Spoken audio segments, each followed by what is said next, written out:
Today's question is, what kind of person do you want to be and why? Also, if you already are who you want to be, what's one piece of advice that you could share to the rest of us who are looking to try to become who we want to be? Feel free to share your thoughts today and we will talk about this. Jenny answered the question of the day saying, I'll make this pretty quick because I need to sleep. And yes, I'm now the person. Here we go. I'll make this pretty quick because I need to sleep. Yes, I'm now the person I've wanted to be for over a decade now. And my advice is simple. Don't give up. Excellent advice. Excellent advice. I love so much that you're the person who you want to be, Jenny. And I think that is great advice. As simple as it is, I think that, it's one of the most important pieces of advice a person could give to another. It's so easy to get to that point where we want to give up, right? We try and try and try, and sometimes we fail a lot in a row, or we don't make the progress that we're looking to make, and it makes us want to give up. Don't give up. You give up, you'll never get to where you want to get to. You keep trying, you will eventually. You just have to keep trying. Don't give up. Thank you, Jenny. I appreciate that. I want to piggyback off of this story, or this response with the story that I heard during our attendance of Music Fest yesterday. We were watching this band play, and in the middle of his set, he sang a lot of songs about emotions and feeling the world around him and carrying weight on your shoulders, proverbially, and finding your own strength apart. And in the middle of his set, he stopped to tell a story about how he was suicidal for a while and how he had made the decision. He's like, I want to kill myself. And, he tried to, and he didn't succeed, thankfully. But, there was something that stopped him where he was looking around at everybody else. And he said that he saw that, even though his world was dark, there were people around him. There were other people in life that had happiness. They didn't think that the world was such a dark place, despite the fact that he did. And it was so dark to him that he didn't want to keep trying anymore. And he made a decision that he wanted to find what those people had found, because if they found it, then he could find it too. He just had to not give up. And he said that in his journey, he got to a point where he doesn't want to kill himself anymore. He doesn't feel suicidal anymore. And he is more thankful than ever that he decided to stick around and keep trying, because he never would have been able to experience what he has experienced now and become the person that he wants to be now. And it's all because he didn't give up. And so when Jenny says, don't give up, sometimes it really is that simple. If you don't give up, does that mean that it's going to be easy? No. If you don't give up, does that mean you're going to have the answer right in front of you? No. But if you don't give up, you will find that answer.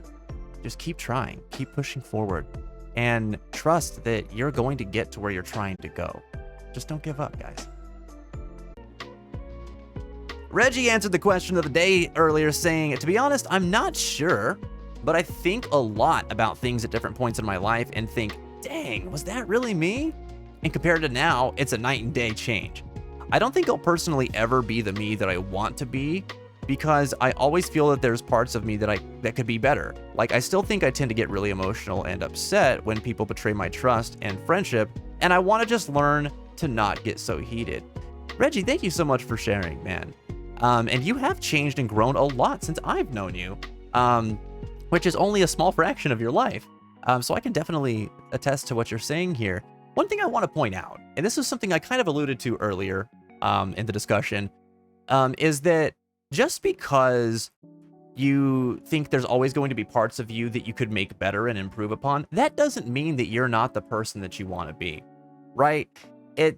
There's always going to be traits that you can improve. There's always going to be things that you want to do better. And I think part of life is that continuous progression, right? It's satisfying and fulfilling to continually improve upon ourselves and work ourselves upwards in our lives.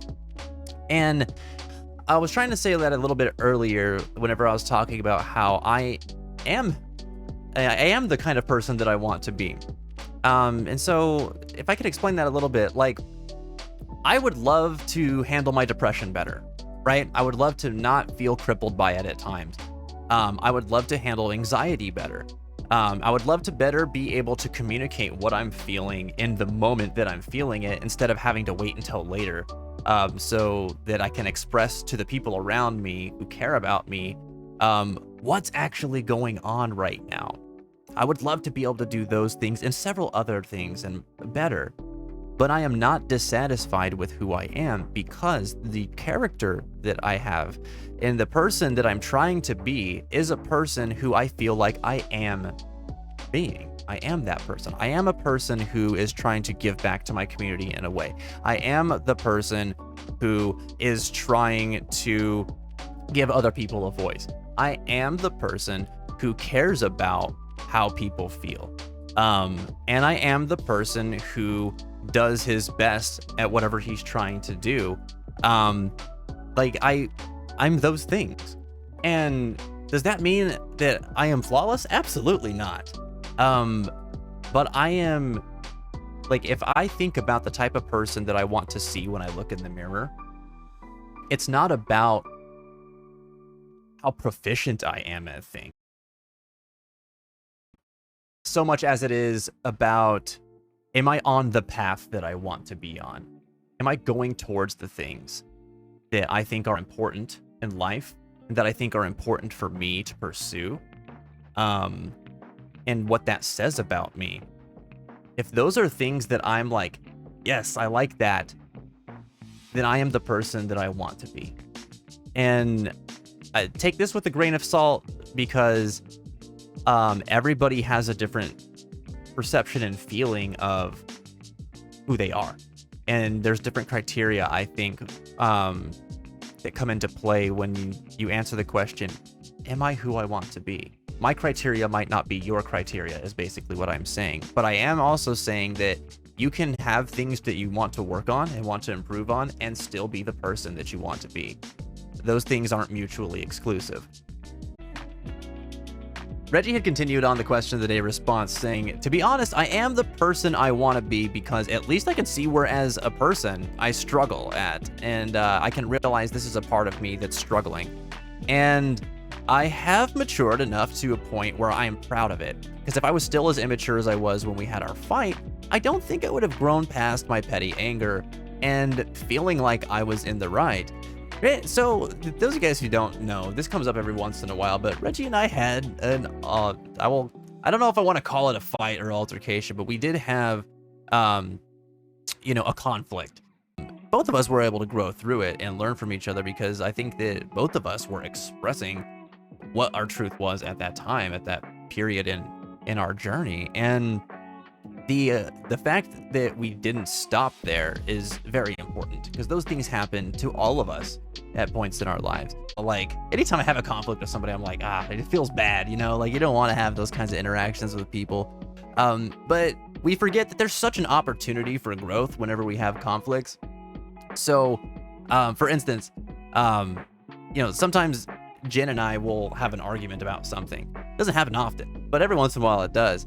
And at the end of them, like almost every time, I'm always like, I love when we argue or have a conflict about something. And it always feels like a weird thing to say, but it's awesome, because those are the times where you learn a lot about one another. You learn a lot about yourselves, and you're challenged to make improvements in yourself and figure out, well, maybe not figure out, but like really be faced with how you come off to other people, like how you come across to other people. And I think most of the time it's like, if you're playing a video game about a situation, that's like your safe space, right? Like you're playing the game about something and you're like, oh, if I do this, then this thing happens. Thank God I'm not experiencing that in real life, because it could blow up in my face and that would have lasting consequences. In our relationships and friendships and things like that, if we have an altercation or a fight or something, I think most of us are worried about like that fight being the end of the relationship. Like, that's it. We fought, we had this conflict, and it's done. There's no getting past that. I messed it up, and so because of that, we feel like there's so much risk. But the point I'm trying to make is that it's okay to have conflicts. It's okay to have confrontations. I think confrontations are an important part of life. They are a meaningful part of life because the way that we approach conflict has a lot to do with our own growth, and it can provide a lot of opportunities for us. But because they're uncomfortable, we tend to shy away from them a lot of times. Maybe because we're not so good at them, or maybe because we've had really bad experiences with them in the past. No matter what the answer is, though, like Lost was saying earlier, practice makes perfect. Practice makes better. We can get better at those situations by exposing ourselves to them. Now, I'm not going to say go out and pick fights with people because that's just counterintuitive. But if you find yourself in the situation where there's going to be a conflict, or there could be a conflict, it's okay. That's all I'm saying. Reggie is saying, I learned that you are the meanest person to yourself, and you can't take your assumption as reality, because if you do, you're holding yourself back from something because you try to talk yourself into a reality that you're forcing yourself to believe. Something will go that way and nothing else. Like you're pigeonholing yourself into an expectation that this is the only thing that can happen. The worst case scenario is the only thing that can be, and you're not allowing yourself to see outside of that. Like tunnel vision. It's like if you're playing League of Legends and you like get the enemy AD carry down to like 100 HP, and you know they only need one more auto attack left to finish off, but they run into the middle of their team, and you're like, no, I'm gonna get them, I gotta take them out. And you walk in there, and they escape because they have a whole team backing them up, and you die, and you're like, oh!